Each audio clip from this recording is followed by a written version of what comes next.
Interrompemos sua programação para um boletim urgente. Vikings espartanos com canhões de plasma assolam a face da Terra. E com esse cataclisma, parece que o único local seguro é o Bibliobunker.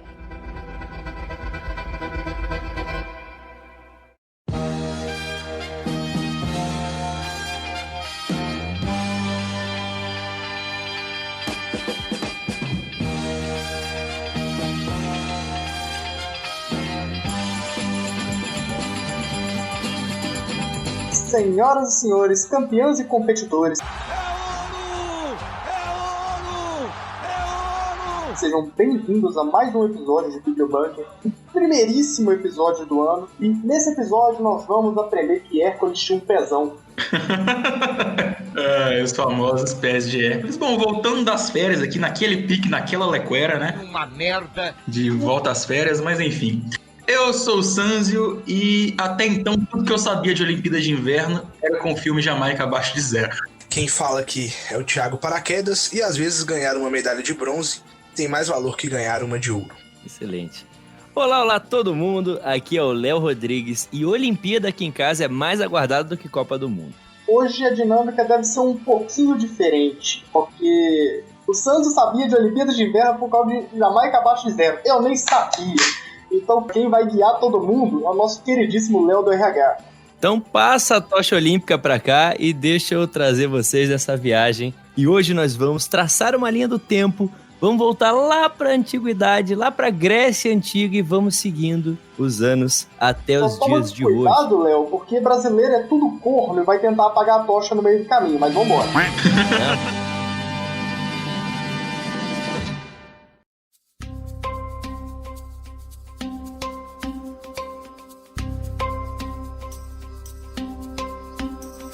Então vamos começar, vamos voltar lá para a Grécia Antiga, onde tudo começou. Vamos conhecer um pouco mais sobre a origem dos Jogos Olímpicos e eu devolvo a pira para você, Morsa. Por favor, fica à vontade, fala pra gente aí como é que foi o começo de tudo. Então, eu encontrei algumas, entre aspas, origens com relação aos Jogos Olímpicos, mas a data deles parece ser um pouco discrepante na maioria deles. Alguns falam que foi por cerca de 800 a.C., de 2000, eu achei até 3000 a.C., que eu já acho 2000 e 3000 uma data meio irreal. Mas, Léo, você sabe mais ou menos quando é que começou, meu bom? Pra tirar essa dúvida pra nós?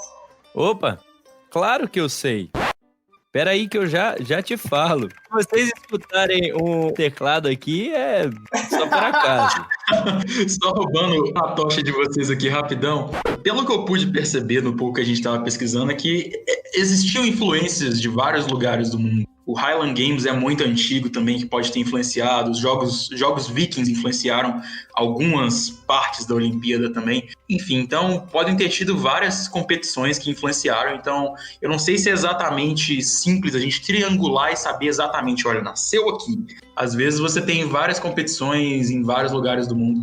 A cultura humana ela é muito heterogênea, né? Então não dá pra saber exatamente o lugar. Mas como o Paraquedas também disse, tô gostando de parafrasear o Paraquedas, acho que é a frase mais citada do Bibliobunker aqui. Isso não é opinião de especialistas, é apenas o achismo concreto daqueles que não entendem do assunto. Olha, Sanzio, você tem toda a razão. Pode ser que os Jogos Olímpicos tenham tido influência de várias outras culturas e tudo mais, porém, os Jogos Olímpicos têm esse nome porque tem relação com o Monte Olimpo, não é? E a mitologia grega, e por isso a inspiração com certeza dos jogos modernos vieram dos jogos antigos que aconteciam na Grécia e que foram disputados, acredita-se que começou por volta de 776 a.C. E eu não olhei no Google para saber. Sei.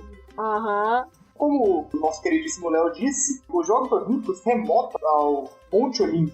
Ela era geralmente concorrida na planície de Olímpia, que seria o suposto local mais próximo dos deuses sem ter que escalar a porra do monte. Porque escalar um monte para competir jogo eu acho que não tava com nada. Mas o que rola? Qual que é a origem disso? Basicamente ela começou com gregos falando: vamos fazer durante uma época do ano uma homenagem aos deuses, em que ninguém vai guerrear e a gente vai jogar em homenagem a Zeus. nós vamos agradar a Zeus, principalmente.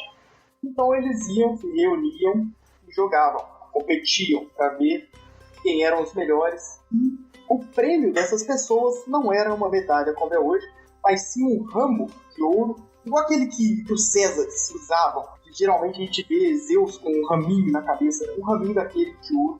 E voltamos novamente àquele episódio, que nós gravamos com o Yoav, falando sobre as artes marciais. E que eu não sei se você se lembra, mas eu citei que o pancrácio era uma das competições dos Jogos Olímpicos. Nessa época não tinham tantas modalidades quanto tem hoje, inclusive algumas foram se perdendo, porém ele era bastante vasto. Ele tinha corristo, pentáculo, não sei se essa é a pronúncia correta, que o pancrácio tinha o tiro com arco, não é arquearia, pelo amor, é tiro com arco. E bom, esses esportes eles foram alguns mantidos, outros perdidos, outros substituídos, mas algum tempo depois, cerca de 30 depois de Cristo, com a invasão romana na Grécia, as Olimpíadas foram abolidas.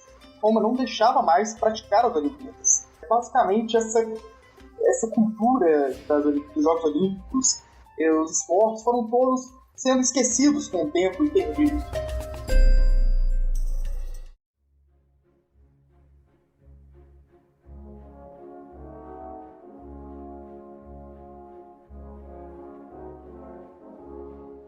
Mas, algum tempo depois, um filantropo que se chama Pierre de Coubertin financiou a volta dos Jogos permanentemente e não só financiou, como garantiu que ela voltasse com tudo. Até hoje, nós devemos a esse cara a volta dos Jogos Olímpicos. Esse cara foi quem trouxe de volta essa época maravilhosa para nós. Algumas coisas foram sendo substituídas, como, por exemplo, o pancrácio hoje tem judô, boxe e outras artes marciais, mas o pancrácio em si, ele saiu das Olimpíadas e foram acrescentando mais, como por exemplo, tiro com arma de fogo. Inclusive, fica a curiosidade, o esporte que tem o medalhista mais velho é justamente o tiro com armas, onde o medalhista ganhou uma medalha de ouro com 76 anos. Eu acho que é só isso que eu tinha para falar sobre a origem das Olimpíadas. Se vocês quiserem completar alguma coisa, pode ficar à vontade. Eu queria completar que tá subindo petição no link aí pra gente colocar o Tecbol nas Olimpíadas. Pro Ronaldinho voltar a brilhar. Estão deixando a gente sonhar.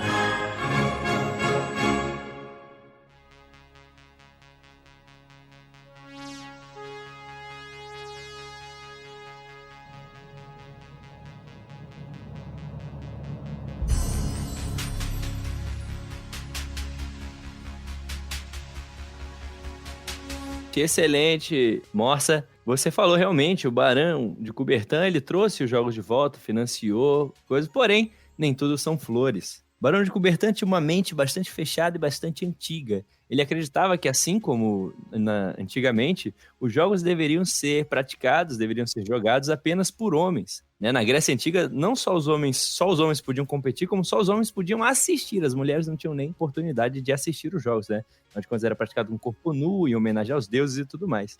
Então ele ainda tinha essa ideia totalmente antiga e ultrapassada. Mas, em 1886, aconteceram os primeiros Jogos Olímpicos da modernidade, que aconteceram em Atenas. E, desde aquele ano, a modalidade que mais chamou a atenção e que até hoje fecha os Jogos Olímpicos foi a maratona. Vocês sabem de onde surgiu a maratona? Mas eu lembro dessa história grega, falando que um maluco saiu correndo, se eu não me engano, de Esparta, Atenas, pra contar sobre uma vitória, sobre um possível ataque. Ele correu, chegou lá e ele morreu. Eu não sei se é isso, Léo. Muito bem, tá quase isso. Não é mitologia, é história. Mais ou menos 490 a.C. aconteceu uma batalha muito importante entre Atenas e o Império Persa. O Império Persa que estava em constante expansão e tinha a fama de devastar o local, se aproveitar das esposas, de matar as crianças e tudo mais. Então, naquela guerra, naquela batalha, Atenas falou assim, bom, se a gente perder, a gente tem que vazar daqui. A gente não pode ficar na cidade, a gente tem que esvaziar a cidade. Então eles deram meio que uma data limite pro coronel lá, pro general, e falou, ó, se em tantos dias vocês não voltarem, a gente vai sair fora daqui, vamos fugir, vamos fazer terra devastada, vamos destruir tudo, vamos sair da cidade. Essa guerra entre Atenas e o Império Persa aconteceu nas planícies de Maratona, é o nome do local. A batalha ficou conhecida como Batalha de Maratona. Acontece que a batalha demorou mais do que o esperado, e Atenas conseguiu vencer. Porém, eles lembraram, caramba, passou da data, estamos atrasados. Aí o general chamou um dos caras ali, falou, você, Fidípides, vai correndo pra Atenas e avisa que a gente venceu. Senão vai todo mundo vazar da cidade e destruir tudo. Vai agora. Aí ele, beleza, começou a correr. A distância entre Maratona e Atenas, veja só vocês, era de 41 quilômetros, 192 metros. A distância exata da prova de maratona. Ele correu sem parar, os 42 quilômetros. Chegou em Atenas, esbaforido, e falou, alegrai-vos, atenienses, nós vencemos. E morreu. E caiu morto no chão devido ao esforço. Mano, tinha um cavalo pra dar pro maluco, velho. Isso é história mesmo? O cara morreu de correr? Isso é o que dizem por aí. Vou... A batalha realmente é história. A parte da corrida e da que ele teria morrido, essa é lenda, né? Ninguém tem como saber. Eu refuto isso porque eu vi no filme do 302 o Temístocles usando um cavalo. Tinha cavalo, esse cara não foi correndo. Pode ser que o cavalo morreu e caiu em cima dele, pô.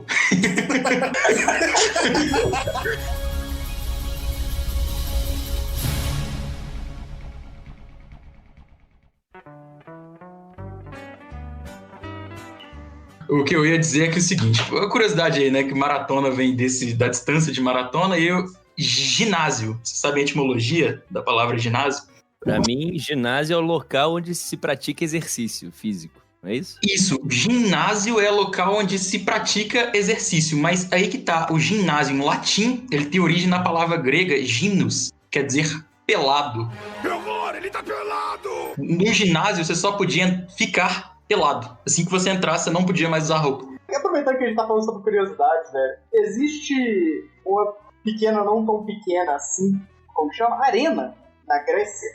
Eu não me lembro do tamanho exato dela, eu só me lembro da curiosidade, em que lá falavam que tinha se medido com pés de Hércules. Os cientistas viraram e falaram, não, beleza, vamos medir essa parada aqui pra saber quanto que Hércules calçava. Cara, pasmem, Hércules teoricamente calçaria 47. Pezão. Pezão, velho. Caramba, Hércules. Yeah, boy. Esse caramba, Hércules, Thiagão.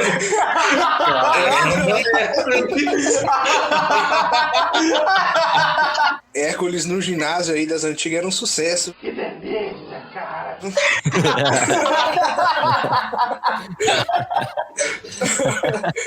Muito bom. Muito bom.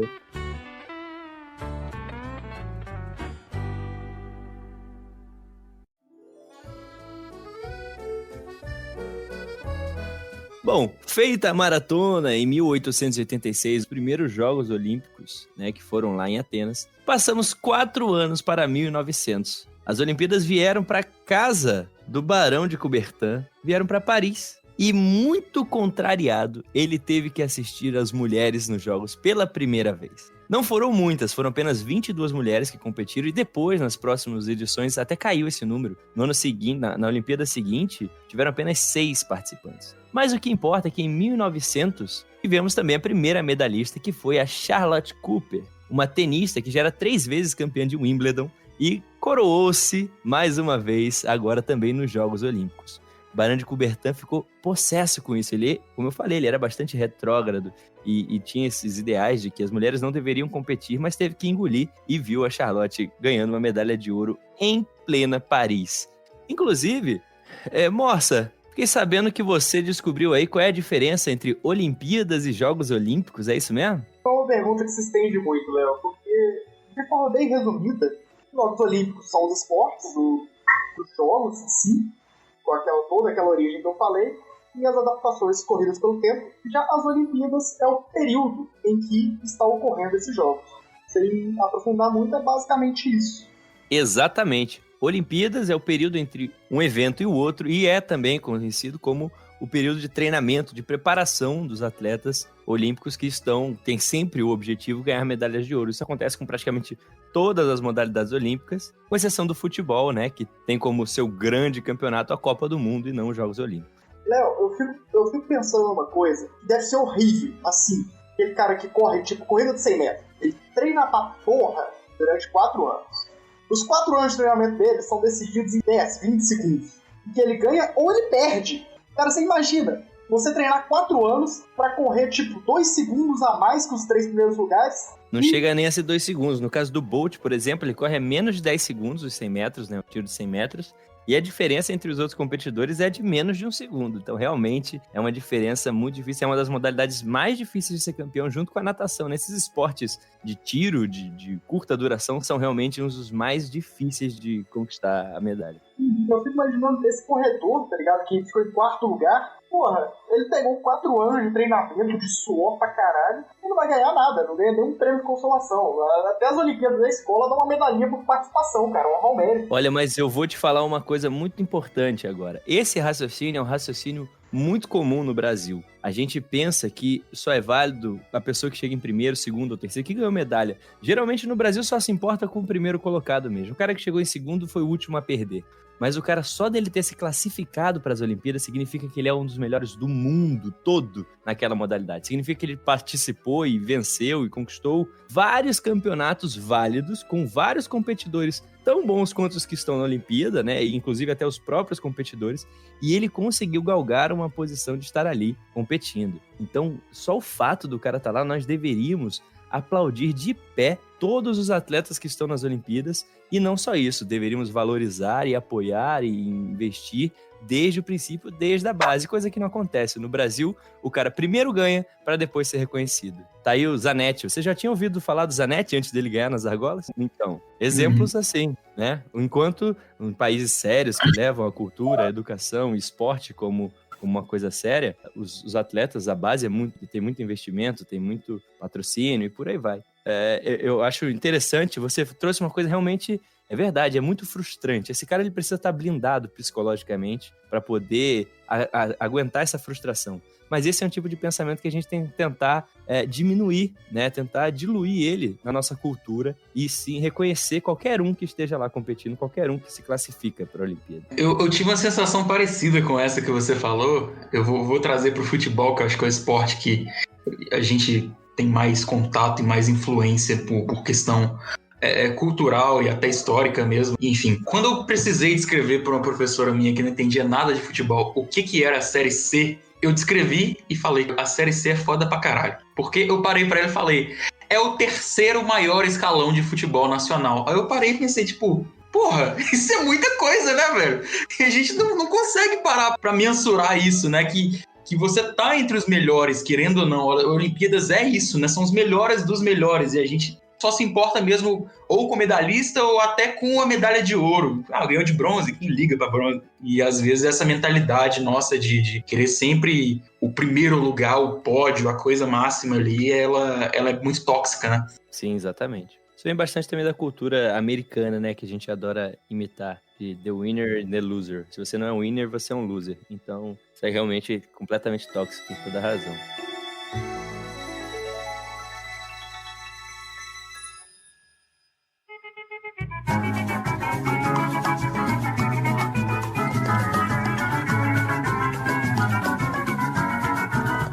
De 1900, nós vamos dar um pulo para 1916. Mas a gente não tem muito o que falar, afinal de contas, essa Olimpíada foi a primeira Olimpíada que não aconteceu. Ela seria em Berlim, porém estávamos na então Grande Guerra, hoje conhecida como Primeira Guerra Mundial. Pulamos 1916 e vamos para 1920, a primeira participação do nosso querido Brasil nos Jogos. Brasil! Então eu chamo o Thiago Paraquedas para falar um pouco mais do que aconteceu nesse ano. Vamos lá falar um tiquinho da primeira participação do Brasil nos Jogos Olímpicos, que nem o Léo falou, em 1920, na cidade de Antuérpia, na Bélgica.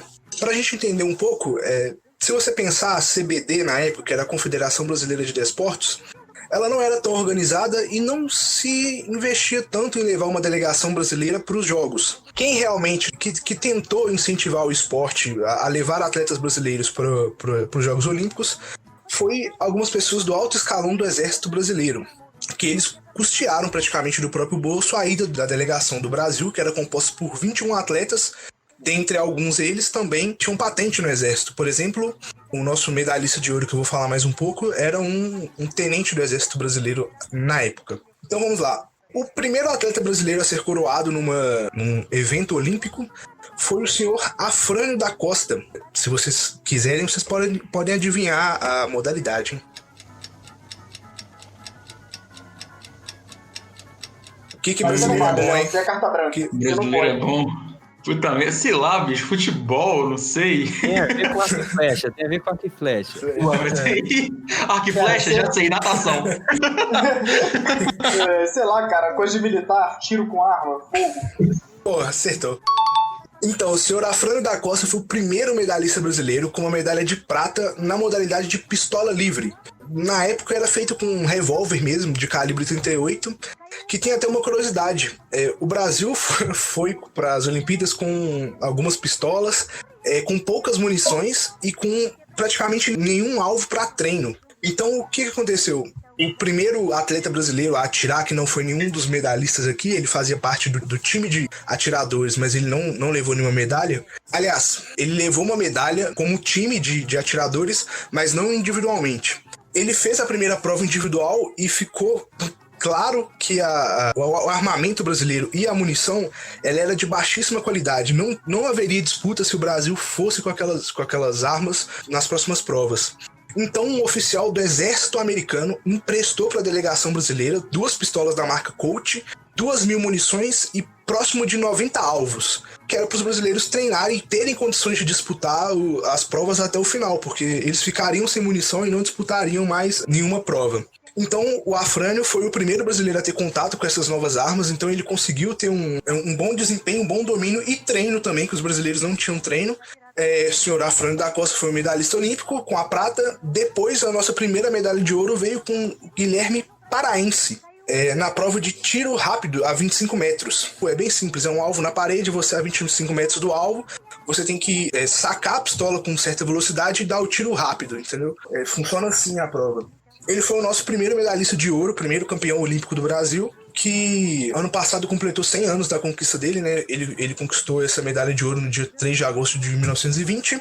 E o Brasil também ganhou uma medalha de bronze nessa Olimpíada, que aí fecha as 3 medalhas que o Brasil ganhou nas Olimpíadas de 1920, que foi com um tiro em equipe, que também era da modalidade de tiro rápido, mas aí era uma disputa em equipe, que contava as pontuações de cada atirador, mas em equipe. Alguma curiosidade, até 2016, essa foi a melhor colocação do Brasil em uma Olimpíada. Com as 3 medalhas, ele ficou em 15º lugar. E isso só veio a mudar em 2016, quando o Brasil conseguiu ficar em 13º lugar com 19 medalhas. Para fechar, em homenagem ao senhor Guilherme Paraense, o estande de tiro esportivo na região de Deodoro, no Rio de Janeiro, foi batizado com o seu nome, que tem o nome de Centro Militar de Tiro Esportivo Tenente Coronel Guilherme Paraense.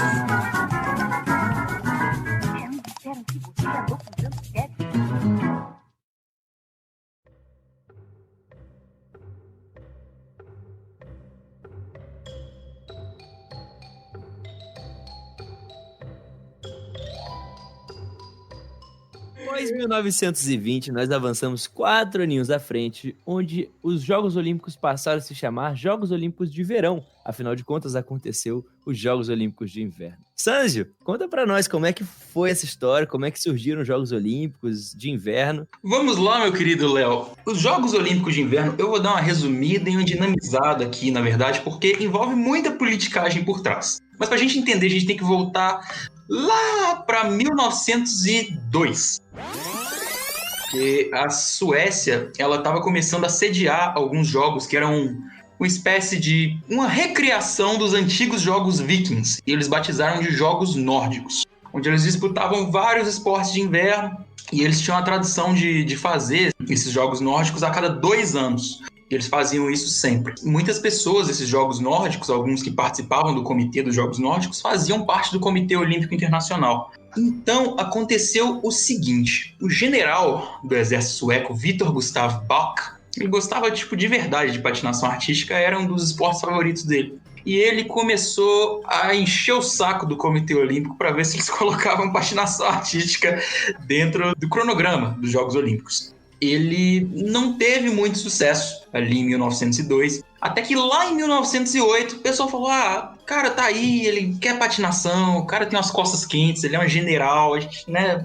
Vamos fazer o que o cara quer. E acabaram que colocaram a patinação artística de um jeito diferente. Porque o Victor era sueco, então ele estava acostumado com a patinação no gelo, e a patinação artística dos Jogos Olímpicos no verão não poderia ser exatamente no gelo, né? Então foi um pouco mais diferente ali, meio adaptado.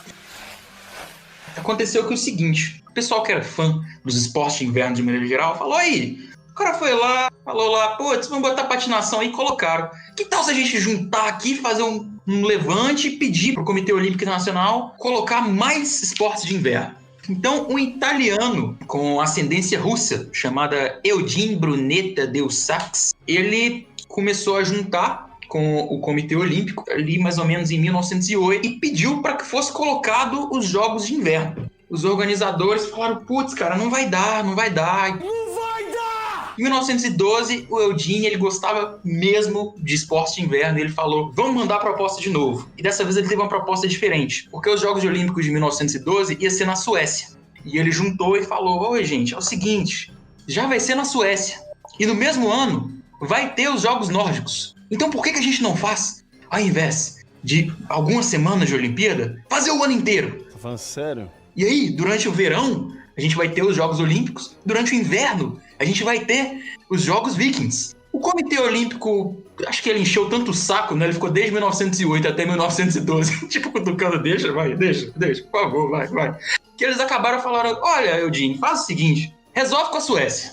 Eu não tenho nada a ver com esse problema. Por mim, tá de boa. Se a Suécia tiver uma infraestrutura adequada para conseguir receber esse evento, tudo bem. E o Eugene foi lá, encheu o saco da Suécia. E aí acontece que tem uma divergência. A Suécia alegava ali que não tinha interesse ou que não tinha condição de criar uma estrutura adequada para os Jogos de Inverno, mas há quem diga, corre na boca pequena, que na verdade a Suécia não quis topar isso, porque os Jogos Vikings para eles era uma coisa muito tradicional e muito cultural. Eles não queriam misturar isso com outros países, não queriam misturar isso com outras culturas, então eles mandaram deixa quieto pro Eugene, deram uma desculpa qualquer, falaram que não poderiam receber porque estava sem dinheiro, que não ia poder ter infraestrutura e pá. Sem tempo, irmão. Ok, em 1912, não rolou. O Eugene, o italiano, ele ainda ali enchendo o saco com a galera dele que queria os esportes de inverno de qualquer jeito. Ele foi até o comitê mais uma vez e falou, por favor, vai, pelo amor de Deus, deixa. E... Eu nunca te pedi nada. Exato. E aí, em 1916... o Comitê Olímpico falou, quer saber? Bora! Vamos fazer, vou assinar, vai acontecer, esse ano vai ter os Jogos de Inverno. Teve os Jogos de Inverno? Não. Mas por que não? Não por culpa do comitê ou por falta de infraestrutura, mas porque não existiu os Jogos Olímpicos de 1916. E afinal de contas, isso aconteceu em Berlim. Em Berlim, 1916, como o Léo já detalhou, não era um lugar muito legal para você estar, porque estava acontecendo um pequeno evento da raça humana chamado Primeira Guerra Mundial. Pequeno, assim, pouco importante. Então, acabou que as Olimpíadas de Inverno, que aconteceria no ano de 1916, foi engavetada a ideia. Afinal de contas, não houve exatamente as Olimpíadas daquele ano.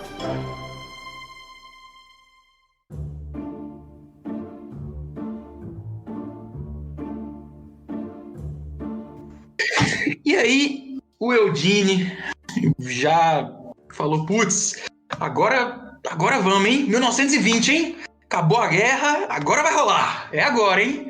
E a galera falou, Eugene, esquece essa porra. Porra, velho, esquece isso aí. Foi só colocar que deu guerra, velho. Isso já é uma ideia amaldiçoada, não tem que rolar. Entendeu? Chato pra caralho tu, Eugene. Cala a boca, tu é muito chato. Exatamente. Você é chato pra caralho, Eugene. Engavetaram a ideia foda dos Jogos Olímpicos de Inverno. Olha, em 1920, não vai ter. Esquece isso aí, Eugene. Não vai ter. Não. E o que acontece? Essa ideia das Olimpíadas de Inverno chegou até os ouvidos do comandante da Bélgica, do rei da Bélgica naquele momento, que era o Alberto I da Bélgica. O homem tinha duas paixões na vida dele. A esposa e a filha? Não. Alpinismo e hóquei. Ele tinha essas paixões de alpinismo e hóquei. E chegou essa ideia pra ele, o Alberto falou, putz, peraí, tem hóquei nessa parada? Falou, tem.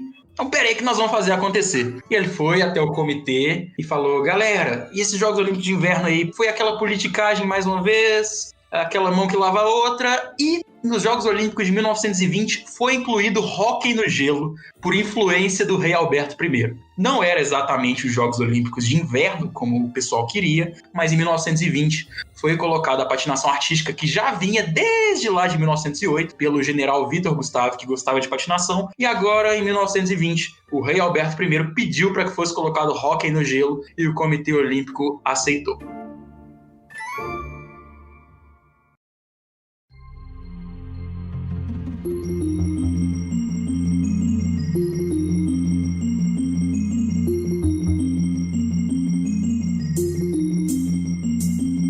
O Eugene acabou desistindo da ideia, acreditem se quiser. Ele falou, não queria mesmo. Só que acontece que é o seguinte, gente. Muitos desses membros do Comitê Olímpico Internacional, eles praticavam vários esportes, né? Por exemplo, o Eugene, eu não faço ideia por que ele gostava tanto assim de esportes de inverno. Porque eu fui olhar a biografia do filho da e ele era um tenente do exército italiano, e ele praticava remo, polo e era jockey de hipismo. Não tinha nada a ver com o inverno. Por que ele tinha esse engajamento fodido com os jogos de inverno? Eu não sei. Há quem diga que seja pela ascendência russa dele e que ele via bastante alguns jogos de inverno. Mas enfim, muitos dos membros do Comitê Olímpico praticavam vários tipos de desportos, inclusive esportes de inverno. O Eugene, mesmo ele tendo desistido da ideia, o pessoal ali do COI, do Comitê Olímpico Internacional, gostava um pouco ali dos esportes de inverno. Então foi feito um congresso e decidiram que em 1924 ia rolar as Olimpíadas de Inverno. Até que enfim! Há quem diga que assim, estava tendo uma leve pressão e falaram assim, faz qualquer coisa aí que o pessoal vai ver que é uma merda e vai largar de mão. E depois de quase 14 anos de White People Problems, ou melhor, White Winter Rich Noble People Problems, foi feita em Paris a chamada Semana Internacional dos Esportes de Inverno. E acontece que o pessoal não estava esperando, mas veio muita gente. Aproximadamente 250 atletas e 16 nações competiram. A resposta foi muito boa, teve muita torcida, acabaram que teve um lucro bacana em tudo e falaram, putz, isso aí tem que acontecer, isso aí tem que ir pra frente, essa ideia do Eugene foi muito boa, então vamos continuar. E eles decidiram que daí pra frente sempre teria as Olimpíadas de Inverno, a partir de 1924. Em 1924 não rolou exatamente a Olimpíada de Inverno, era chamada de Semana Internacional de Esportes do Inverno. Mas acabaram que, por essa boa aceitação, rebatizaram para Jogos Olímpicos de Inverno. Mas acontece que nem tudo é de flores. Os Jogos Olímpicos de Inverno, eles sofreram bastante, especialmente ali no início, por falta de infraestrutura, às vezes falta de tecnologia da época, falta da cooperação de São Pedro, teve várias coisas assim que meio que cagaram ali nas Olimpíadas de Inverno. Às vezes o inverno era quente demais, e aí não dava para fazer os esportes no gelo, ou era muito severo, começava a nevar bastante, não tinha ali aquele clima necessário, né? Então, por exemplo, a própria Olimpíada seguinte, em 1928, aconteceu que vários esportes foram encerrados por causa de uma nevasca fortíssima que aconteceu na Suíça e muitos eventos foram cortados por causa do clima. E nessa Olimpíada de 1928 acontece uma coisa interessante. Uma moça chamada Sonja Henie, da Noruega, ela bateu um recorde, sendo a mais jovem campeã olímpica da história naquele momento, onde ela venceu patinação artística aos 15 anos de idade. E uma coisa interessante sobre essa Sonja Henie, alguns anos depois, ela veio a se tornar amante de ninguém mais, ninguém menos do que o senhor Adolf Hitler. Ela era uma norueguesa que se identificava com as ideias do nazismo e apoiava bastante o Hitler e, enfim, deixa Hitler pra lá. Já em 1932, os Jogos Olímpicos de Inverno passaram por mais problemas. Primeiro, que foi a primeira que não aconteceu na Europa. Ela aconteceu nos Estados Unidos. Em 1932, o mundo ainda estava ali pelos efeitos da Grande Depressão. Então, muitos países falaram, Jogos Olímpicos de Inverno, a gente acabou de sair da guerra, desse negócio para lá, e não mandaram, e foram tendo esses problemas ali nos seus primeiros anos. Até que logo depois da pós-Segunda Guerra Mundial, né, já ali para 48, que as coisas foram começando a se normalizar. A partir de 1990... Peraí.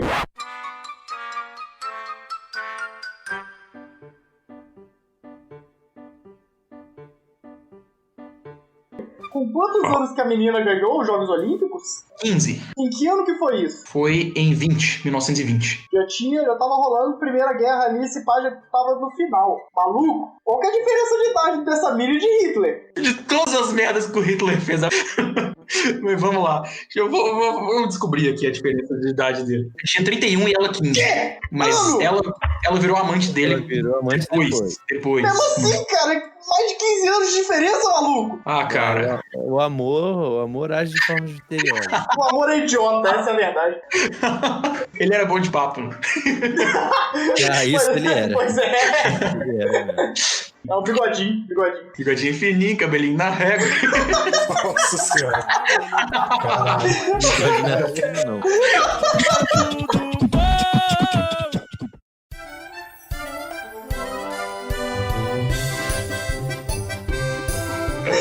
Voltando aqui aos Jogos Olímpicos de Inverno, enquanto mostra um ataque. Depois de muito tempo, lá em 1988, estou pulando muito aqui na nossa linha do tempo, mas só pra gente terminar de vez as Olimpíadas de Inverno, acontece, os eventos do filme Jamaica Abaixo de Zero, não, tô brincando, acontece o seguinte, que mais uma vez foi feito uma assembleia no COI e eles acabaram chegando no seguinte consenso, de que a partir da próxima Olimpíada, as Olimpíadas de Inverno aconteceriam em tempos diferentes da Olimpíada de Verão. Então, ela aconteceria com 2 anos de diferença. Então você pode ver, se você abrir um calendário, que os Jogos Olímpicos de Inverno acontecem em 92 e depois eles voltam a acontecer em 94. Eles decidiram ter essa mudança para que houvesse uma certa, como é que eu posso dizer? Um certo preenchimento das datas olímpicas para o pessoal sempre ter alguma coisa para ver. E, além disso, a própria renda com propaganda, com audiência, etc. Então,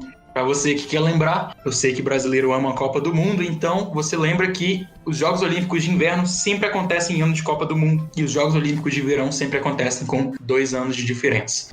Eu já disse, o maior esporte do mundo é o tobogã na neve. E por último, mas não menos importante com relação aos Jogos Olímpicos de Inverno, de acordo com a Forbes, é o 3º evento esportivo mais rentável e caro do mundo. Às vezes a gente não mensura isso, né? Porque a gente não tem essa influência, não faz parte da nossa cultura. Mas as Olimpíadas de Inverno é uma coisa muito bacana, tem umas modalidades muito legais. Eu vou aqui falar para vocês, que é o ski cross, o bobsleigh, o biatlo, o combinado nórdico, que é vários tipos de esqui juntos, o curling, vocês já devem ter visto nos Simpsons, que é aquele do disco da vassourinha, o esqui alpino, o esqui livre, o hóquei no gelo, que é o carro-chefe das Olimpíadas de Inverno, o longe, a patinação artística, que também carrega esse peso junto com o hóquei, afinal, eles estão aí desde lá de trás, desde antes de ser formado, patinação em velocidade, a patinação de velocidade em pista curta, o salto de esqui, o snowboard e o skeleton ski. Esse é coisa de doido. Vocês já viram como é que é? Ele é um tobogã,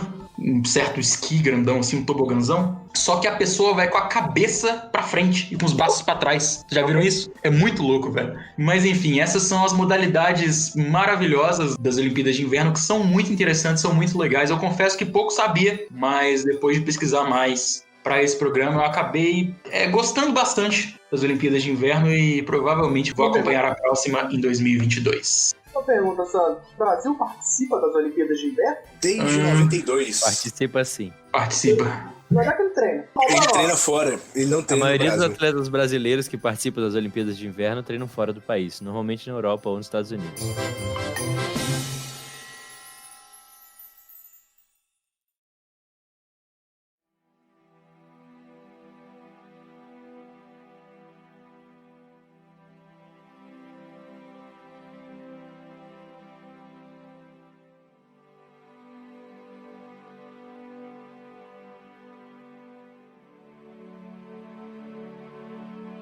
Como você disse, Sanzio, os Jogos Olímpicos de Inverno aconteceram pela primeira vez oficialmente e retroativamente em 1924, em 1928 foi complicado, em 32 foi complicado, foi fora da Europa, mas em 32 também estava acontecendo algo muito importante para a história das Olimpíadas, para a história do Brasil e também para a história da natação. Eu acho que o Thiago Paraquedas vai explicar um pouco melhor para a gente o que aconteceu em 32, né não, Thiago? Para contextualizar, a gente vai ter que pensar um pouquinho na geopolítica da época e nas participações do Brasil nos Jogos Olímpicos anteriores. O grande percursor do Brasil nos Jogos Olímpicos foi o Exército Brasileiro. Ele colocou ali os seus homens à disposição da delegação do Brasil.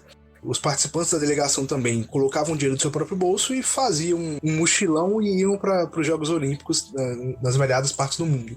Isso aconteceu em 20, em 24... mas o Brasil em 24 não conquistou nenhuma medalha, já por baixo investimento, que a gente viu. O Brasil já foi para a primeira Olimpíada. Se não fosse aquele militar americano, provavelmente a gente voltaria também sem nenhuma conquista. Em 28, desde então do começo da participação brasileira nos Jogos Olímpicos, foi uma das datas que o Brasil não participou. Por quê? Entre 28 e 32 a gente teve o crash da Bolsa de Valores, mas se a gente pensar, nenhuma Bolsa de Valor, né, do mundo, nenhum contexto de... Eu só te corrigir aqui, 1928, desde a primeira participação do Brasil, 1920, 1928 foi o único ano em que o Brasil não participou das Olimpíadas, desde 1920. É que você falou, foi um dos que o Brasil não participou. É isso mesmo. Então, a gente pensa que durante esse tempo, então, uma crise ela não acontece da noite pro dia. Então o Brasil também já estava sendo afetado em 1928 por essa crise mundial. Então até o exército ele parou de investir e as pessoas também não investiriam do seu próprio bolso para ir para os Jogos Olímpicos. Eles não tinham condição. E isso muda em 32. Há alguma melhora, alguma recuperação, mas os próprios atletas brasileiros ali que começaram a enxergar a oportunidade nos ciclos olímpicos anteriores, eles começam a pensar, não, vamos para os Jogos, como é que a gente vai fazer isso? Os atletas brasileiros que queriam ir para os Jogos Olímpicos de Los Angeles em 32, eles custearam a viagem com a venda de café que eles levaram nos porões dos navios. Essa delegação tinha em torno de 70 atletas, e uma das pessoas mais influentes que estava dentro dessa delegação era Maria Lenk.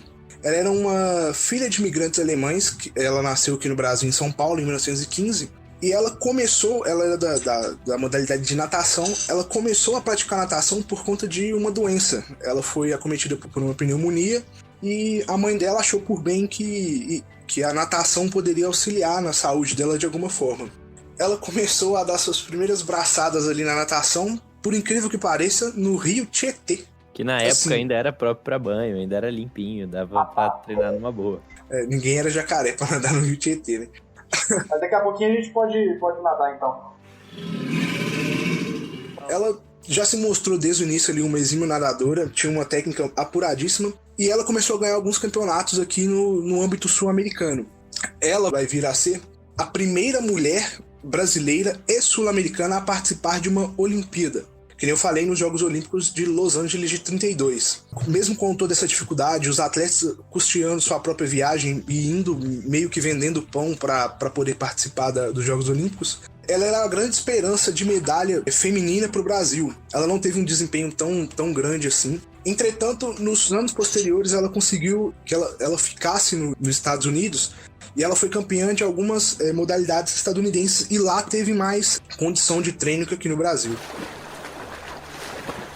Para vocês terem uma ideia, e isso é um dado que a gente enxerga como é que era a participação da mulher nos Jogos Olímpicos, o Brasil só veio conquistar uma medalha de ouro olímpica 68 anos depois com a Mauro Image. Para vocês verem que isso foi há poucos anos, né? Foi nas Olimpíadas de Pequim em 2008. E precisou do maior nome do atletismo feminino do Brasil para quebrar essa barreira. Isso considerando esportes individuais, porque em modalidades coletivas o Brasil conquistou em 1996, daqui a pouco. Isso. Então, Maria Lenk foi assim, uma grande percussora, não só no âmbito Brasil, mas sim sul-americano, da imagem da mulher nos Jogos Olímpicos. Nos Jogos Pan-Americanos de 2007, o Parque Aquático da cidade do Rio recebeu o seu nome, Maria Lenk, Parque Aquático da cidade do Rio, Maria Lenk, e que também foi palco das Olimpíadas de 2016, sediada no Brasil. Maria Lenk também ela foi pro Hall da Fama Mundial da Natação, como essa primeira mulher a quebrar barreiras dentro das Olimpíadas, que chega com uma visão de um grande atleta em si. Ela era considerada uma grande atleta, uma grandíssima atleta com chance de conquistar ouro, e mostra também aquele espírito olímpico de que a competição vale muito mais que o ganhar. Ela era interessada em competir,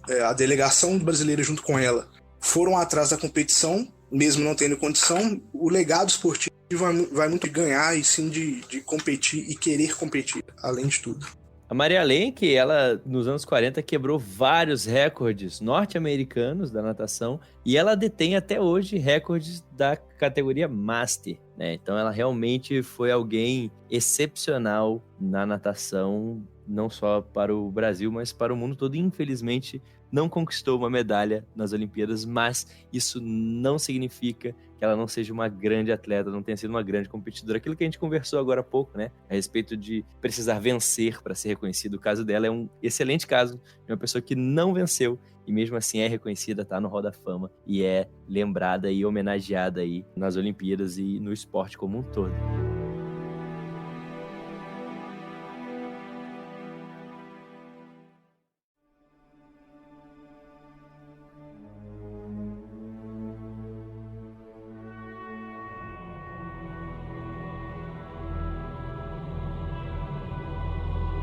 Saímos de 1932 e fomos para 1936. Um ano muito mais do que marcante. A Segunda Guerra estava batendo a porta. Tivemos o primeiro evento internacional televisionado ao vivo e também tivemos outras coisas muito interessantes que eu vou chamar aqui o Morsa para contar pra gente como é que aconteceu isso. Vamos lá. 1936, Olimpíadas em Berlim. Nosso queridíssimo, não tão querido assim, Adolf Hitler estava no poder. E, bom, como o Léo disse, já estava um circo meio armado, já estava esquematizado. Hitler era bom de papo, bom de mídia. Ele ia usar as Olimpíadas para fazer uma propaganda fodona pro nazismo, aquela propaganda de olha como os brancos são fodas, a raça ariana que manda nessa porra toda. Os primeiros Jogos Olímpicos televisionados por um grupo extremamente restrito, que ele escolheu, porém não contava com uma coisa. O competidor americano, negro, ganhou 3 medalhas de ouro na casa de Hitler, no quintal dele. Você falou que ele ganhou quantas medalhas de ouro? São 3. 4. Eu vou nem cortar, porque aí você espanta o meu dedo. Eu pensei que tinha sido 3, o maluco ganhou 4.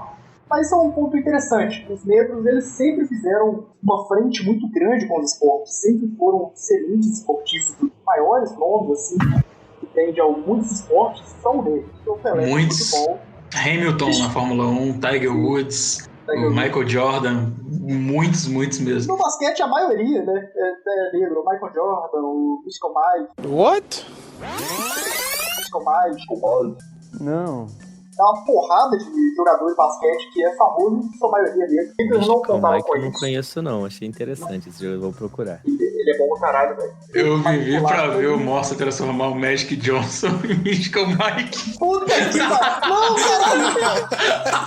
Mystical Mike é meu patrão e as crianças, velho. Mystical Crianças, Mike, tá aqui, eu. ó, faz parte do Mickey Master. Basicamente foi isso, primeiro Jogos Olímpicos televisionados. Hitler ficando com de queixo caído, mas ainda assim dando uma forma de manipular ali pra... Teve até um boato que Hitler espalhou na Alemanha, não sei se foi ele que espalhou, mas teve um boato na Alemanha em que esse competidor, esse atleta negro, estaria usando drogas para se sair tão bem. Ele estaria sob efeito de drogas.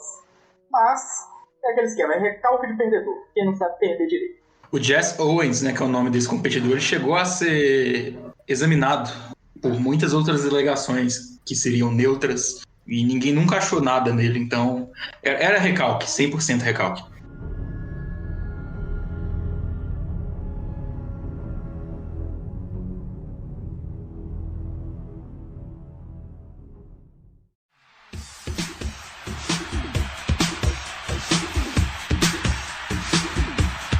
Muito bem, tivemos aí a apresentação fenomenal do Jesse Owens, levando 4 medalhas de ouro na mesma edição dos Jogos. E tivemos aí mais 2 edições frustradas. 1940, que seria em Tóquio, isso é uma informação importante, vocês vão entender lá na frente. E 1944, que seria em Londres, ambas não aconteceram, pois estávamos tendo o que no mundo? de novo. A famosíssima Segunda Guerra Mundial. E vejam vocês que coisa curiosa. Em 1948, a próxima edição após a guerra, o Brasil volta às Olimpíadas, né? E volta a medalhar. Nossa primeira medalha foi em 1920, uma edição após a guerra. E agora, em outra edição após a guerra, o Brasil volta a medalhar novamente. Não é isso, Thiago Paraquedas? Os Jogos Olímpicos de Verão de 1948, realizado em Londres, o Brasil foi medalha de bronze na modalidade de basquete. Foi até uma certa surpresa, porque o Brasil, ele, apesar de anos depois, ele ter sido uma relativa potência no basquete, mas não era esperado esse time. Esse time foi uma zebrona que conquistou a medalha de bronze para o Brasil. Não tinha grandes nomes, não tiveram grandes nomes que ficaram na história do basquete, mas que foi um time que mostrou o quanto que o Brasil pode ser aguerrido mesmo em condições adversas, porque não era favorito, não tinha a melhor estrutura, não tinha a tradição no esporte, mas que mesmo assim trouxe a única medalha que o Brasil conquistou nas Olimpíadas de Verão de 48, de bronze. Excelente. E já em 52, na edição seguinte, o Brasil volta a receber medalha de ouro, não foi? Com uma figura muito controversa, o senhor Ademar Ferreira da Silva, ele foi medalhista de ouro. E um jornal de São Paulo na época, ele falou que se tornou um atleta porque achou a palavra bonita. Para ser mais exato, ele falou a seguinte frase: achei a palavra atleta bonita e decidi que queria ser um. Outra condição também bem controversa do Ademar é que ele era um atleta que se declarava de forma pública que era um fumante. Ele chegou a fumar um maço de cigarro por dia e mesmo assim conquistou uma marca importante para o salto triplo brasileiro, que nos anos seguintes continuou a ser uma modalidade importante para o Brasil, que trouxe algumas medalhas para a gente. Por exemplo, o Nelson Prudêncio foi prata na Cidade do México em 68 e bronze em Munique. E mais recente, o Jadel Gregório, ele é o atual recordista brasileiro e sul-americano do salto triplo, com uma marca de 17,9 metros. O Ademar também faz parte do recém-criado até Hall da Fama do Atletismo Mundial. Nesse ano, além do Brasil ter medalhado em ouro, também surgiu um nome especialíssimo pro esporte, não só pro esporte, mas pra maratona. Lembra que eu falei que a maratona sempre fecha os Jogos Olímpicos, é a modalidade que tá todo mundo assistindo ali no final. Um tal Emil Zatopek. Esse cara que na edição passada já tinha ganhado uma medalha de ouro nos 10 metros e a medalha de prata nos 5 mil e falou, quer saber, vou tentar essas duas de novo e vou tentar a maratona também. Nunca corri, mas eu vou tentar. E ele ganhou as 3. Foi ouro nas 3 modalidades. O único atleta na história das Olimpíadas que conseguiu o ouro nas 3 modalidades na mesma edição. Emil Zatopek revolucionou a forma de se treinar para maratona. Até então todo mundo treinava de forma contínua, né, correndo 50 quilômetros, um pouco além de 42, por aí vai. E Emil Zatopek foi o primeiro a fazer o treino intervalado. Ele começava a correr e descansava. Corria em alta intensidade, descansava, corria, e de forma que proporcionou a ele uma resistência, uma capacidade aeróbica e anaeróbica que impulsionaram ele e garantiram esse feito impressionante que foi ganhar os 5 mil, os 10 mil e a maratona no mesmo ano.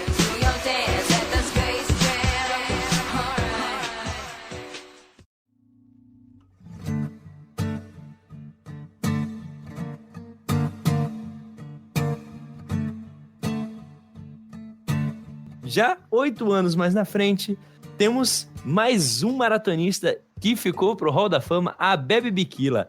Era um etíope. Ele foi simplesmente o primeiro atleta africano a ganhar uma medalha de ouro e foi na maratona. Só que teve ainda algo mais impressionante na história do Abebe Bikila. Naquele ano, os jogos estavam sendo patrocinados por uma marca que tem umas listras assim, ó, umas 3. E ele foi experimentar os tênis lá e ele nunca tinha treinado de tênis, né? Na Etiópia, não tinha muito dinheiro. Ele era, apesar de ser um oficial do exército e tudo mais, ele corria descalço. Ele falou, quer saber?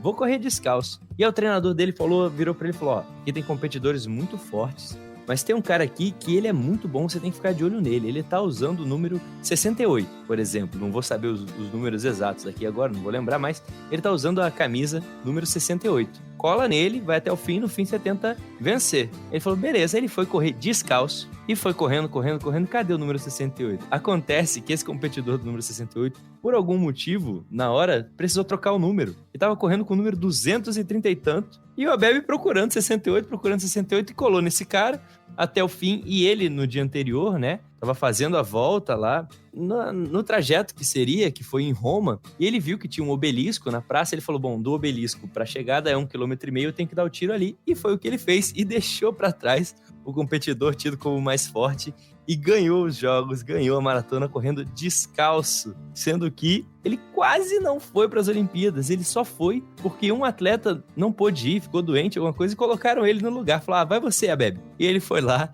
e levou, e não só isso, como em Tóquio, em 1964, ele conquistou novamente. E tem até uma frase famosa dessa vitória que ele teve em 1960, que se fala na Etiópia, porque a Etiópia teve guerra, né, contra a Itália, os soldados italianos invadiram a Etiópia, e eles até comentam lá que foram precisos milhares de soldados italianos para tomar a capital da Etiópia, enquanto nós só precisamos de um para conquistar Roma, que foi o Abebe que conquistou o ouro correndo em Roma. Mas outra coisa sensacional que em 1960 aconteceu a primeira edição dos Jogos Paralímpicos. Na época, 400 atletas praticaram jogos exclusivos para cadeirantes. Hoje nós sabemos que tem vários tipos de modalidades diferentes. Naquela época foram apenas os cadeirantes que participaram, mas já é um começo, já é muito importante nessa participação, tá integrando a todos e dando oportunidade para todos estarem ali competindo. E bem, saindo de 1960, vamos para 1972, chegamos nos anos 70. Em 72, a gente dá uma escorregada nessa história gloriosa das Olimpíadas para falar sobre o massacre de Munique, também conhecido como tragédia de Munique, que foi um atentado terrorista que aconteceu. Um grupo de palestinos invadiu a Vila Olímpica e fez de refém 11 atletas de Israel. Então foi o maior atentado terrorista que já aconteceu durante as Olimpíadas. É uma escorregada aí, é uma história triste no meio de tudo isso. Mas 4 anos depois, vamos mudar aqui na entonação, porque Nadia Comaneci, uma ginasta, garantiu nada mais nada menos do que um 10 perfeito na sua prova, na sua apresentação. O fato esse que hoje em dia é impossível, afinal de contas mudaram as regras, o 10 já não é mais possível de ser atingido, então é algo histórico que não vai se repetir.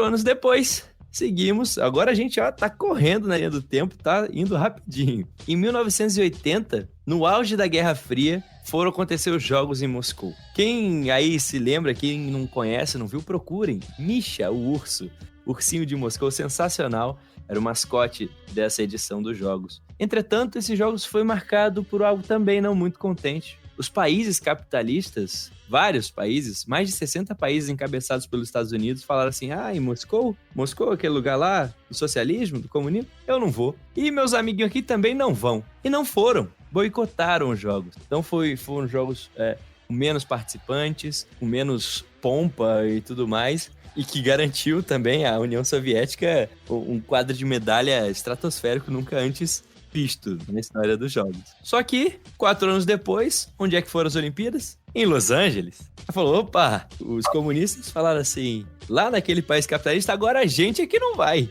E mais de 10 países socialistas e comunistas boicotaram os jogos e não foram. Dessa vez, a bola virou, o jogo virou, e os Estados Unidos conseguiu um quadro de medalha estratosférico. A gente desde sempre, a gente vê, né, essa dicotomia do quadro de medalhas entre Estados Unidos, União Soviética, agora a Rússia, e surgindo a China. Hoje em dia, essa disputa é sempre entre os 3 países para ver quem vai levar os Jogos Olímpicos. Em 1984 também acontece algo muito interessante. É a época da geração de prata do vôlei. Thiago, quer falar alguma coisa a respeito da geração de prata?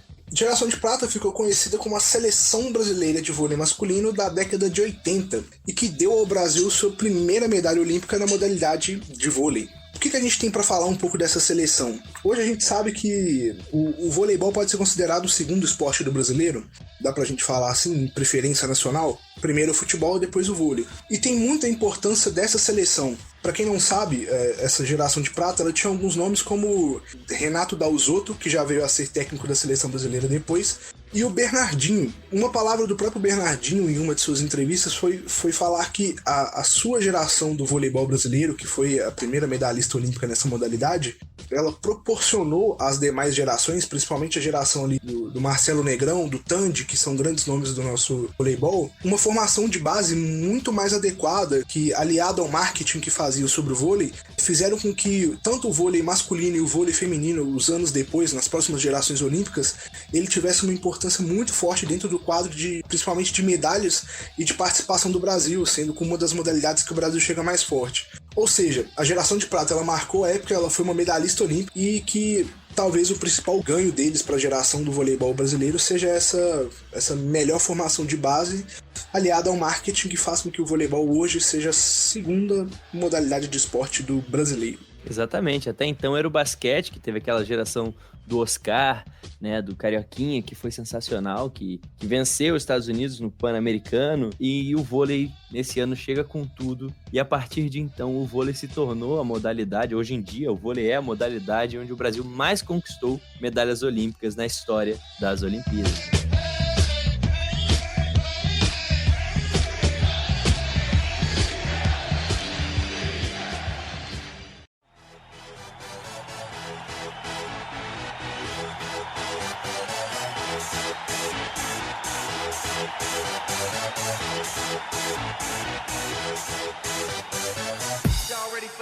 Em 88, o jogo vira um pouco nas Olimpíadas, porque até então, as Olimpíadas tinham um negócio que, de acordo com um pensamento lá do Barão de Coubertin, lembra do Barão de Coubertin, o criador das Olimpíadas, o filântropo, que decidiu criar as Olimpíadas, recriar, né, aquele clima, que era os jogos são amadores. As pessoas para participar do jogo tinham que ser amadores. Certo? Os atletas e tudo mais não podiam viver de esporte para participar das Olimpíadas, pois ele tinha uma visão errada da Grécia Antiga de que os atletas da época eram amadores, eram pessoas que faziam outras coisas e na época dos jogos ficavam nus e iam competir, sendo que muitos dos atletas que participavam dos Jogos Olímpicos da Grécia, eles viviam para isso, eles eram patrocinados pelos seus estados e tudo mais para representar a cidade de forma positiva, até para agradar Zeus.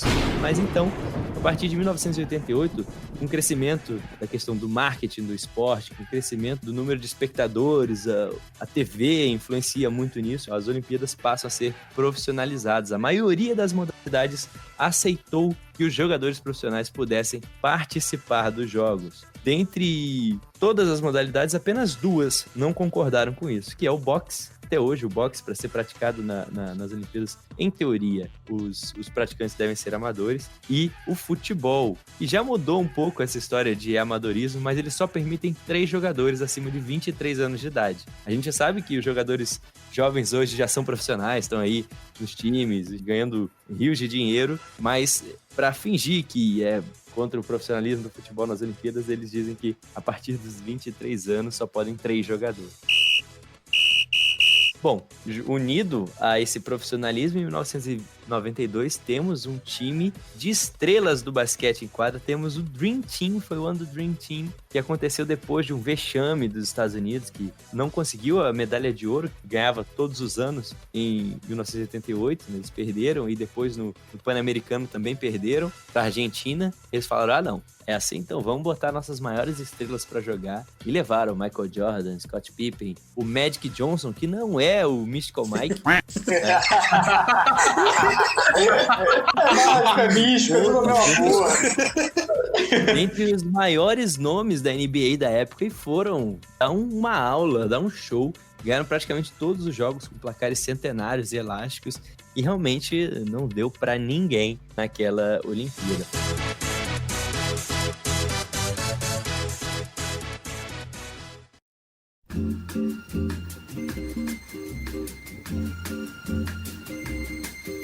E em 1996 chegamos no ano que é simplesmente marcante para o Brasil, e para as mulheres brasileiras nós tivemos um feito no vôlei de praia. Thiago Paraquedas, conta pra gente o que aconteceu aí e também faz um breve resumo de tudo que passou, né? Os outros atletas que você tem anotado aí que aconteceu de 1900, né? Nesse período que a gente adiantou aí? Em 1996, nós vamos dar destaque aqui às mulheres, principalmente as mulheres que a gente fala que é as mulheres de areia do Brasil, mas que foi também um ano de uma virada para o esporte em si no Brasil, principalmente para os esportes olímpicos. O Brasil deixa de ser um país que vai para as Olimpíadas e volta com 2, 3 medalhas. No melhor dos resultados, ele voltou com 8 medalhas nos anos anteriores e passa a competir em algumas modalidades, não em todas, de forma mais veemente. Ele chega com mais força.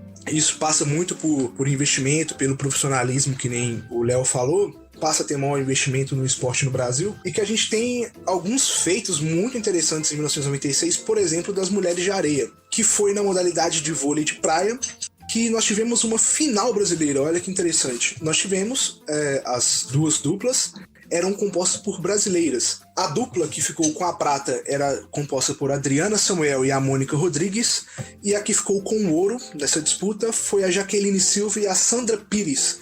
Elas que são as primeiras mulheres em si que conquistaram medalhas para o Brasil. Justamente, elas conquistaram 2 medalhas da primeira vez que o Brasil conquistou uma medalha pela final tecida brasileira. Também configurou um esporte que, durante os anos, veio a ser uma potência para o Brasil dentro das Olimpíadas. E aí, vale algumas menções honrosas aqui para o basquetebol feminino, que ficou com prata em 1996, com aquele time que contava com a Hortência, como a Magic Paula, e também mais uma medalha do vôlei de quadra brasileiro, também feminino, que ficou com o bronze. Também faz parte daquela que eu falei, daquele investimento maior que estava sendo feito, principalmente no vôlei, que aí também era uma geração, a gente pode falar ali da Ana Moser, da Fernanda Venturini, que também foi uma geração de ouro do voleibol feminino para o Brasil. Saindo um pouco do âmbito das mulheres, começa a se fazer história um atleta que a gente vai falar um pouco mais pra frente ali, que é o Robert Scheidt. A gente vai falar um pouquinho mais dele na frente, mas também vale menção honrosa aqui pro ouro que o Brasil levou, com Torben Grael e Marcelo Ferreira nas duplas da vela. Eu só quero deixar mais duas informações aqui a respeito do vôlei de praia. A primeira é que foi o primeiro ano da modalidade valendo medalha, foi o ano da modalidade, então além de nós termos a dobradinha das primeiras mulheres medalhistas nas Olimpíadas, foram também as primeiras medalhistas da modalidade de qualquer ano, de qualquer coisa. Então, medalha dupla aí pro Brasil, show de bola. E só queria tirar uma onda mesmo, meu nome é Léo Rodrigues, né? Mônica Rodrigues é minha tia. Só isso. Caralho. Real? Sério mesmo? É sério mesmo. Ô, Um beijo, tia, te amo.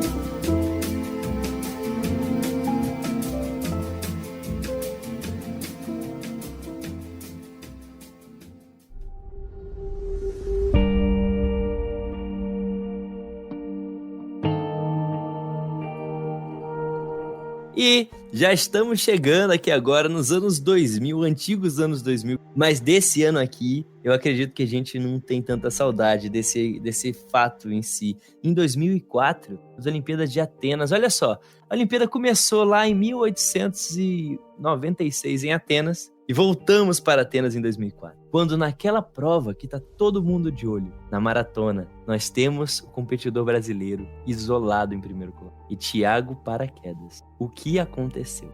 Atenção, antes disso eu quero deixar aquele recado. Ouvinte, o que você vai ouvir agora é desagradável, é ruim. Então, pule 10 minutos. Se você não quiser ser impactado e emocionado pela essa história muito triste das Olimpíadas. Vamos lá. Que nem o Léo falou, o atletismo, a competição da maratona, ela é o que fecha os Jogos Olímpicos. Então a gente vê a importância que ela tem dentro dos Jogos Olímpicos. Ela tem um dia exclusivo para ela, é a prova de maior duração que a gente tem dentro dos Jogos Olímpicos. E acho que pela primeira vez em alguns anos a gente tinha um brasileiro que chegou muito, muito forte para poder, ao menos, conquistar uma medalha nessa modalidade. Vamos lá, vamos contar um pouquinho da história do cidadão. É chamado Vanderlei Cordeiro de Lima. Ele é um paraense, nascido em 69, um dos 7 filhos de um casal de lavradores nordestinos que fugiram da seca do Nordeste e vieram para o sul do país em busca de melhores condições de vida, trabalho, esse tipo de coisa que a gente vê acontecer no Brasil. O Vanderlei ele trabalhava como boia fria, ele ajudava no sustento da família dele, era o que ele podia fazer, era o que eles tinham condição de fazer.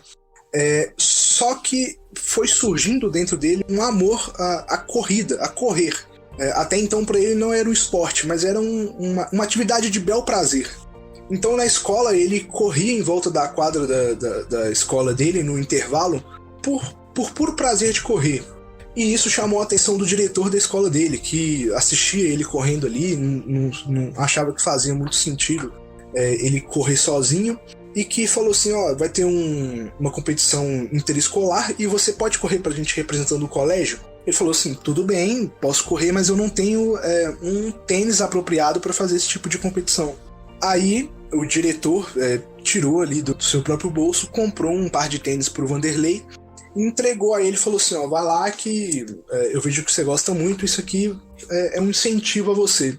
E aí nasce uma das figuras mais emblemáticas do esporte brasileiro. Por quê? O Vanderlei ele começa a ter uma carreira de sucesso, até que em 96 ele vence a maratona de Tóquio e consegue um tempo abaixo das 2 horas e 9 minutos, configurando o recorde sul-americano. Com isso, ele conseguiu chamar a atenção da comissão brasileira, que iria para as Olimpíadas de Atlanta no mesmo ano, em 96, e conseguiu uma vaga para disputar na modalidade de maratona, que, aliás, não era a modalidade que ele disputava até então. Ele corria maratona, mas por treino ele era de tiros mais curtos. Mas ele foi descoberto porque ele foi contratado no que a gente chama como coelho, que é para dar ritmo a uma prova. Ele corre somente a metade de uma maratona completa, mas é para dar ritmo aos atletas de ponta. E ele acabou se destacando nessa condição e foi disputar a maratona nas Olimpíadas de Atlanta. Por ironia do destino ou não, ele teve um problema com o seu tênis, que ele utilizou naquela prova, completou a prova, mas acabou ficando em 47º lugar. Nos anos posteriores, mais precisamente em 98 e 99, ele consegue um 2º lugar em Tóquio, ele quebra o seu próprio recorde que ele já tinha conseguido em 96, quando ele ganhou, mas ele abaixa cerca de 9 segundos, e ganha o seu primeiro título numa grande competição internacional, a medalha de ouro nos Jogos Pan-Americanos do Canadá em 99. E novamente ele se vê configurado para participar de uma Olimpíada representando o Brasil. Então, em Sydney, em 2000, devido a uma lesão no pé, ele estava com um problema no pé e uma inflamação, se eu não me engano, no pé também, que ele viu a sua chance de medalha e ele já chegou como um grande maratonista, como um grande nome brasileiro para a conquista de medalha, se esvair. Em momentos da prova ele teve que andar praticamente para conseguir chegar ao final da prova e acabou na 75ª posição. Então, nesse mais um ciclo olímpico, ele já estava na Olimpíada de Sydney em 2000 com 31 anos, ele sabia que a sua última cartada ficaria para 2004. Claro que ele teria que mostrar resultado nesse ciclo olímpico, mas que ficaria a cargo das Olimpíadas de Atenas o seu último grande feito com um rendimento de ponta ainda. Então ele consegue, nesse ciclo olímpico entre 2000 e 2004, mais 2 vitórias de grande importância, na Maratona Internacional de São Paulo em 2002 e nos Jogos Pan-Americanos de Santo Domingo em 2003 ele também conquista uma vitória. E aí chega 2004. O Vanderlei chega com uma forte preparação. Alguns meses antes do início dos Jogos ele tinha sofrido um acidente de moto, mas mesmo assim ele conseguiu fazer o seu treinamento ali, seguindo as bases que seu treinador dava para ele. E antes da prova decisiva, para fechar os Jogos Olímpicos, ele recebeu uma carta do treinador. Ele não pôde estar presente no dia, ele não fazia parte da delegação brasileira que foi levada para Atenas por um corte de custo. Acho que o treinador do atleta deveria estar com ele nesse momento, mas que ele deixou uma carta que eu vou ler aqui para vocês entenderem a importância dessa competição para o Vanderlei. A carta diz o seguinte: lembre-se da forte subida no quilômetro 30. Se você estiver se sentindo bem, arrisque, porque se não arriscar, você nunca vencerá. Minha confiança em você é imensa. Então vamos lutar pelo objetivo com que sonhamos há tanto tempo. Não importa o que aconteça no fim, lembre-se que você sempre terá minha amizade e confiança. E também lembre-se que eu o admiro pela pessoa maravilhosa que você é. Então, boa sorte e vamos tomar uma cerveja juntos depois da corrida. Devido a essa importância e também ao quadro de atletas que competiam com o Vanderlei, a concorrência era muito forte. Mesmo com esses grandes nomes que o Vanderlei estava competindo, ele conseguiu se desprender do pelotão de ponta da maratona e mesmo antes da metade do percurso ele já liderava e com uma certa vantagem, cerca de 30 segundos, o que configura entre 150 e 200 metros do pelotão de ponta. Quando que a 7 km do final da prova, com 30 segundos de vantagem dos seus oponentes, ele foi covardemente atacado por um ex-padre irlandês chamado Cornelius Oran, que invadiu a pista, o agarrou e jogou ao chão perto do público que assistia a cena de forma catatônica. Corno mesmo. Deus me perdoe, era um corno mesmo. Gente, eu tava assistindo esse dia ao vivo, tava vibrando, falando, caralho, o Brasil vai ganhar a maratona. Nunca que imaginei isso. E aí aconteceu essa cena. Pra gente ter uma noção, o Vanderlei Cordeiro de Lima, ele liderava a prova há mais de 1 hora. Ninguém chegava próximo dele, ele só abrindo mais vantagem. O brasileiro foi agarrado por esse padre aí, essa bênção de Deus aí. E o público meio que assistiu a cena sem acreditar, que nem o Léo falou, o Léo tava na televisão ainda. Imagina quem tava próximo, quem tava ali no cercado pra ver a prova, o que imaginou, o que tava acontecendo. O Vanderlei mesmo fala que ele acreditou que iria ser um atentado contra a vida dele. Ele ficou com muito medo, mas ele foi ajudado por um anjo da guarda, aí, dá pra falar assim, do Vanderlei, chamado Polívios Cossivas, que é um espectador grego que ele estava simplesmente assistindo a prova. Pode falar. Esse cara foi cabuloso. Você vê o GIF, ele é o gordão que vem dar um socão no colégio. Cabelão branco, blusa azul. Isso, esse cara é maravilhoso, velho. O cara vem, tipo, todo mundo para, assim, 1 microsegundo pra entender o que tá acontecendo, né? Pra ver que não é um homem-bomba, sei lá, qualquer coisa do tipo. E aí, quando vê que não é, sai um gordão de blusa azul e dá 2 socão no Cornélio, assim, tipo, pá, é muito maneiro, assim. Esse cara realmente foi um anjo da guarda do Vanderlei. Ele realmente ajuda o Vanderlei a se desvencilhar ali do agressor. Ele tem até uma cena que parece que ele tipo fala assim, vai Vanderlei, tipo, ele dá um apoio mesmo, não que ele saiba que era o Vanderlei que tava ali, mas que o espírito esportivo ficou presente ali por isso. Apesar da adversidade, apesar do Vanderlei ter sido agarrado, ele se ergueu, foi ajudado pelo público e partiu para a prova de novo. Por incrível que pareça, essa cena durou por volta de 10 a 12 segundos, desde que ele começou a ser agarrado até conseguir se desvencilhar, e ele perdeu a vantagem de 30 segundos que ele tinha, essa vantagem caiu para 15 segundos.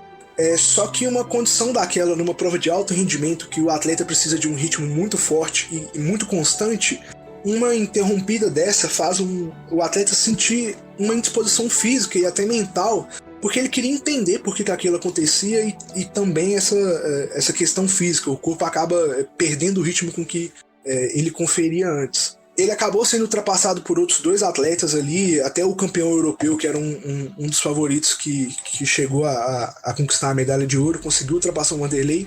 O que fica de mensagem pra gente é o quanto o Vanderlei mostrou ser um obstinado campeão, um exímio atleta, mas com um espírito de atleta inabalável.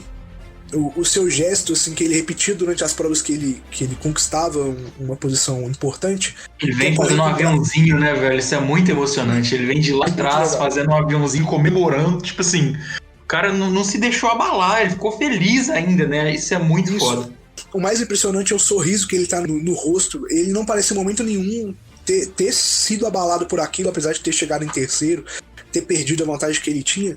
Ele mostra que o espírito olímpico, o espírito de atleta dele não foi abalado em nada pelo que aconteceu com ele. E eu considero que foi acho que o maior marco de um brasileiro dentro de uma Olimpíada foi esse acontecimento com o Vanderlei. Para quem não sabe, a Confederação Brasileira tentou apelar pro COI que fosse dado a medalha de ouro pro Vanderlei, mas que na análise eles falaram que faltava 7 km, o Vanderlei ele perdeu uma vantagem, ele não perdeu posições por ter sido atacado, e que ele tinha condição de se recuperar. Então essa apelação do Brasil, da Confederação Brasileira para a Corte Olímpica não foi aceita, o pedido foi negado. O Vanderlei acabou sendo declarado o bronze da prova, e o Vanderlei Cordeiro de Lima, na minha opinião, ele recebeu a maior honraria que um atleta pode receber do Comitê Olímpico Internacional. Ele recebeu a medalha Pierre de Coubertin, que Pierre de Coubertin foi o barão que vocês falaram, que garantiu que os jogos acontecessem e trouxe esse espírito que, apesar da vitória, apesar de ser um grande atleta, O importante nos Jogos Olímpicos é competir e mostrar o seu espírito de competição e o seu espírito olímpico, considerando que o seu espírito esportivo se mostrou inabalado, e também a valorização desse espírito, que nem eu falei, que vai muito além da vitória.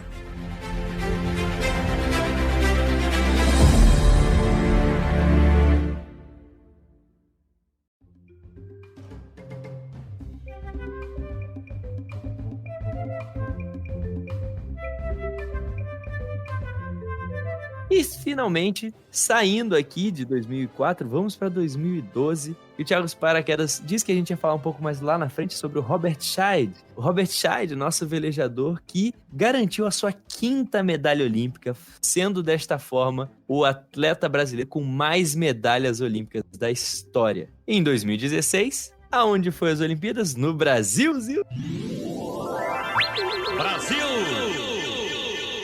E além de ter sido no Rio de Janeiro, com o Parque Maria Lenk e também uma grande construção superfaturada e outros fatos, Michael Phelps se garantiu como o atleta que mais ganhou medalhas olímpicas, das quais, das 28 medalhas que ele ganhou, 23 foram de ouro. Só um gênio para ganhar essa prova. Michael Phelps, braçada com braçada. Enikevich, vai perder, vai ganhar, vai perder, vai ganhar, perdeu!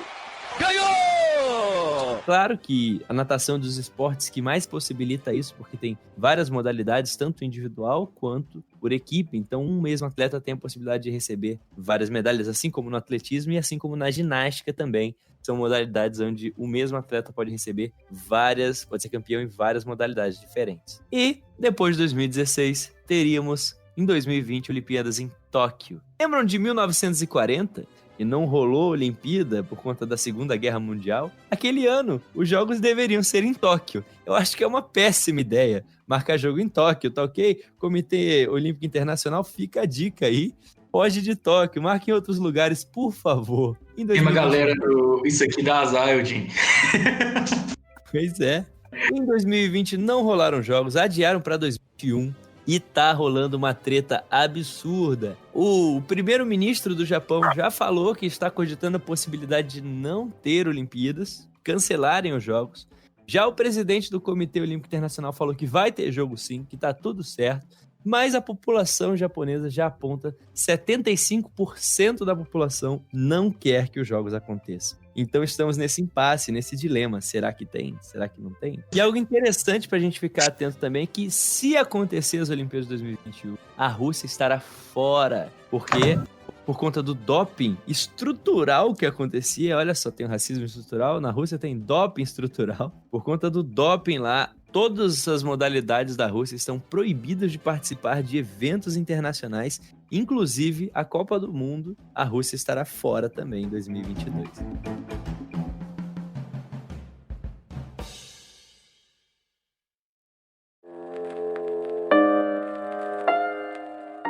E se nós fôssemos parar para falar de cada curiosidade, de cada momento histórico, cada atleta que marcou esses 135 anos de história das Olimpíadas, dos Jogos Olímpicos modernos, a gente não ia parar mais hoje. Acho que ia precisar de pelo menos uns 3 episódios para a gente ficar aqui discutindo, debatendo, dando risada e se emocionando com os esportes que são algo realmente incrível e magnífico de se ver. É impressionante como o esporte consegue mover nosso âmago, nosso íntimo. Nós ficamos felizes, nós ficamos tristes, choramos de alegria, de tristeza, né? O esporte é algo realmente que toca, que mexe, que move, que nos movimenta fisicamente e emocionalmente. Então, apesar desse ano parecer que não vai acontecer as Olimpíadas, assim como já aconteceu em 3 edições, já temos 3 edições que não aconteceram, talvez essas Olimpíadas de Tóquio sejam a 4ª edição que seja pulada.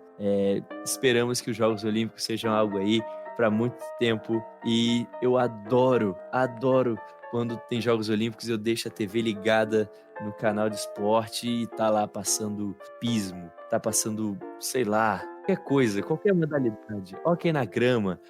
Nossa, são tantos jogos, são tantos esportes, são tantas pessoas envolvidas que, gente, é simplesmente lindo. Seja ganhando medalha de ouro, de prata, de bronze, só participando, tá lá dando o seu máximo, é o ápice do desenvolvimento do atleta. A cada quebra de recorde, cada superação, as lágrimas, o suor, é algo simplesmente maravilhoso.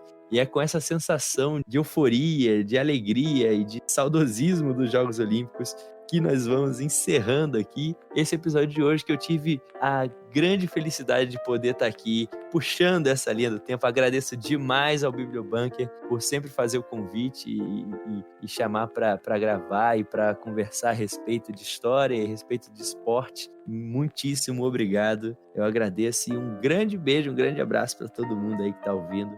E façam esporte, pratiquem, treinem, exercitem o corpo de vocês. Saúde faz bem, qualidade de vida sempre. Perfeito. Bom, senhores, eu gostaria de puxar as minhas considerações finais também, junto com as do Léo, que fiquei até emocionado aqui. Belíssimo discurso, parabéns, Léo. Obrigado por ter vindo aqui com a gente também. Você sempre apoiou muito o Bibliobunker e a gente gosta muito da sua presença aqui. Com relação ao senhor Thiago Paraquedas mesmo, que eu tenho que fazer aqui as considerações finais. Pode ficar tranquilo, Paraquedas. Aquela soluçada que você deu ali na hora do Vanderlei. O Vanderlei foi parado, cara. Eu sabia, mano. Eu tentei segurar, porque quando você tenta segurar, fica pior ainda. Fica pior. É tipo você não tá com vontade de chorar. Aí chega um filho da puta na sua sala e fala: tu vai chorar? Mas é isso, rapaziada. É realmente emocionante a brincadeira aqui com paraquedas, mas é inexplicável, né? Como o Léo falou, como o esporte consegue mexer com as nossas emoções e despertar tudo de natural, de emotivo, de cultural, de antropológico, de ser humano que a gente tem. É uma coisa realmente maravilhosa. Enfim, essas foram as minhas considerações finais e um abraço a todos os ouvintes. Pegando o gancho aí no espírito olímpico, então, de ser perseverante, de nunca desistir, de, além da nossa vida ter resultados, o importante é a gente estar disposto a cada novo dia. Esse é o nosso primeiro episódio do ano de 2021, que 2021 abriu uma janela de esperança pra gente e da gente não deixar de perseverar, de seguir olhando pra frente. Vamos utilizar o espírito esportivo, o espírito olímpico pra vida. Vamos fazer desse 2021 aí um novo marco para a sociedade como um todo. Eu acho que eu vou finalizar o primeiro programa desse ano. Como todos aqui bem falaram, 2021 promete. Temos muitas expectativas. Tem vacina chegando, tem poliformia com jacaré. E, bom, que esse primeiro episódio seja o primeiro de muitos episódios desse ano. Espero que todos gostem desse episódio. E feliz 2021 para todos nós. E se você gostou desse episódio, quer mais episódios sobre a história dos esportes, deixa um comentário aqui, fala pra gente, que já tem várias pautas preparadas. É só vocês falarem assim, ó, tá aprovado, manda mais. E a gente Exatamente. Faz. Não só isso, mas se você gostou dessa voz de locutor tesudo do caramba, vai no podcast do Léo, @podcast RH. É isso aí, é isso aí. O podcast RH está no momento de hiato, podcast Rolando Histórias, está no momento de hiato, mas você pode ir lá escutar os episódios, tem episódios muito bons, tem audiodramas, entrevistas e também aventuras de RPG, e você pode me encontrar agora também no RPG Mind. Todas as sextas-feiras eu tô narrando lá alguma coisa, ou uma campanha de D&D, ou one-shots, e bem, é isso. Só para lembrar que você mesmo não tendo medalha olímpica é sempre muito bem-vindo aqui no Bibliobunker.